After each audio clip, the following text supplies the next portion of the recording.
Hi guys, how you doing? How you guys doing today? Good. Tom's first chance for you to go up against Joe Burrow. I just want to ask you, a lot of young quarterbacks, which is what you like about him, what's impressed you? He's done a great job. You know, he's a great young player. He's got a great arm, runs well, very athletic, and really impressed by, him overcoming the adversities that he has. There was high expectations for him coming out, and he's lived up to it. So it's a lot of credit to him. And their team's done a great job. I mean, in the Super Bowl last year, they're playing really well this year. So good defense, good offense, good special teams group, well coached. It's going to be a tough game. What do you think some of the strengths this team can build on going into these final four games? What are the strengths we can build on? And we're just trying to show up every day and try to do a better job. I think we're learning every day. It's a different team than it's been in the past, and trying to work at it as best we can to put ourselves in a position to succeed. Tom, I know you meet with position groups all the time, and Mike Silver had written a column about that.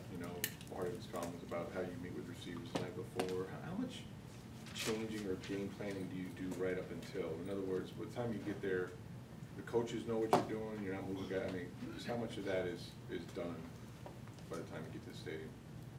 Game planning. What's the question? Well, the question is how much do you do that?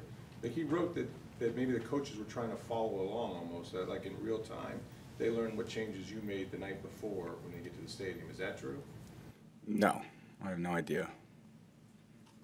So, I mean, anybody could write anything and say whatever they want. So no, yeah. Yeah, I want to make sure that did sound right. So Yeah. I'm not going to respond to every. Next question. Tom, third downs, 4 of 16 on Sunday against the Niners, and especially third and long has kind of continued to be a problem. I think everything's been a problem. We haven't scored a lot of points this year, so third down, turn the ball over. Third and shorts, third and mediums have been great. Red area hasn't been great. So I think statistically there's not probably a lot of things we can look at and feel like, oh, man, we've done. But, we're trying to work at it to get better in everything. And a lot of it comes down to what you do on first down, creates better opportunities on second down and vice versa on third down. So being good on early downs is helpful about, being good on third downs. And the better you're on third downs, the more likely you are to get into the red area. And then once you get in the red area, you got to do, you got to score points. So. Yeah, I mean, I'm sure there's not a lot of statistics that are great right now. A lot was talked about with your signing the intercepted ball for Drake Greenlaw. But what is that like for you? Because you're getting a lot of that after games. You're staying on the field, and you have these guys that are coming up to you that are saying, I've been watching you since I was 2 years old, or like, you're the reason why I play football. Like, what's it like when you're on the receiving end of that type of praise, and these guys that are just clamoring to meet you? Yeah, it's just part of being an older player, and I think they have a lot of a lot of guys have been watching me for a long time. I've been playing a long time, so I understand that. I was a young guy too, and I looked up to all the guys that were older. Brett Favre, I got to play against Brett Favre. I thought it was the coolest thing in the world. I got to play against, I got to go over Dan Marino's house when we were playing the Patriots. We were playing at the Dolphins when I was at the Patriots. So, you always kind of look up to everyone that has done it really well, and it's nice to be in that position, and hopefully I can leave a positive impression on those guys. I prefer not to do it with the interception ball, but it's a good ball to keep. If I'm him, I'm probably doing the same thing. And do you find yourself, because I know you've talked about it, and you've already retired once before, like, you don't know how much longer you're going to keep doing this, but is that more on your mind more so now than in previous years about kind of what you're going to be leaving behind in the NFL and kind of leaving guys with those moments? Yeah, I think it's we can't do it forever, obviously, but you do it for, if you enjoy it and you love competing, you love playing the game, and I certainly do. I've been in the sport for a long time, so I think it's a great sport. I think sports in general bring a lot of people together. You look at the World Cup, I mean, that's, pro football on Sundays, that's what people do in America, so, try to bring people together, try to entertain people, and, it's a lot of fun doing it. I know you got to 6 and 7. That's not where you want to be, right? But Yep. the fact you are in first place, and Yep. all those goals you set are still there. How much as a team does that kind of continue to galvanize you guys and drive you guys right now? A lot. I think it's I think the one thing about football is you get what you deserve. You got to go earn it. There's no, the Rams were in the Super Bowl. They were the Super Bowl champions last year. This year they're not having the kind of year they want. it's a competitive league. Everything brings you back to 500. You get you don't do, play the right way. You don't, execute the way you're capable. It's a challenge, and you just try to figure out the challenge. And it's a long race.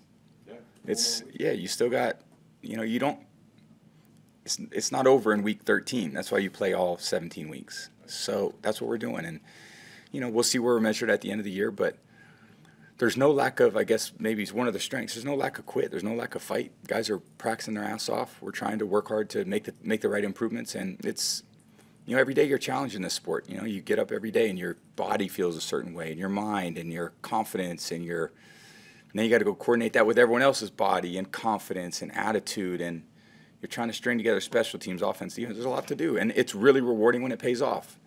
And when it doesn't pay off, it sucks. But that's like all of our jobs, When it doesn't go the way you want, it sucks. And we got to stand up here and answer questions about why it's not going great. Believe me, you wish it was going great every week, but that's not our reality, and we got to dig our way out of it. It's not no one's feeling sorry for us. No one's outside of the locker room can do much about it. We got to come together and we got to do it ourselves. And I think I really appreciate what Todd's doing, and he's putting it on us to fix it. And that's what our responsibility is to do. Tom, as far as the communication with other players on offense, is it at the level that it needs to be at right now, or is it constant changing from week to week? I think communication is important in life, period. Business, sports, everything. It's about, communicating the right way, and you can always do a better job communicating. Certainly in football, we can. The more you play together, I think you can. Nonverbal communication is really important because you can't verbalize everything when there's 70,000 fans, but head nods and, that's what you talk through all week. We only have 3 hours a week to get it right, and you work pretty hard in advance of that to try to put yourself in a position to succeed. You've never been one to be sacked a lot, but it seems like you've gotten a lot more pressure this year. Is that slowing down what you guys want to do offensively? Is it just that extra pressure maybe? Yeah, I think everything's tied together. I think it's kind of a big, broad question,